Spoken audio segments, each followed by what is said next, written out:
Pero paano yan? Yung mas kikinuan, hindi na aming dipede. Natin ang teenage pregnancy, economic. And then at the same time, may study din na pag nabuntis ka, syempre yung education mo affected. Yes. Diba? Sira na yung Yung buhay mo. affected. Bababa ba yan, Jin? Card reveal.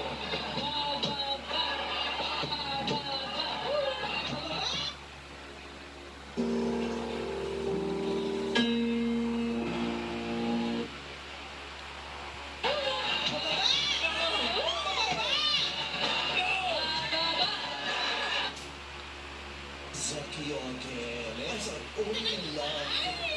Can hurt like that.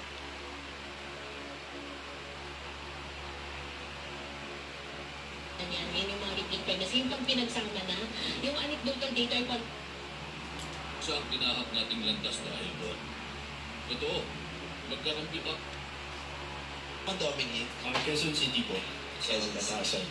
Batasan Hills. Hindi sa Batasan mismo. sa Kongreso. Ayun, nag-intramuros. So, kung mag-aaral, kasi maraming sa project mo, merong ano dyan. yes po. Litran.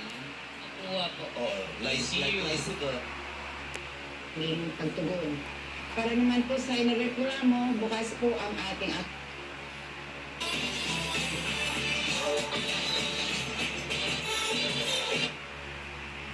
Panginoon at diwain ng luwal po.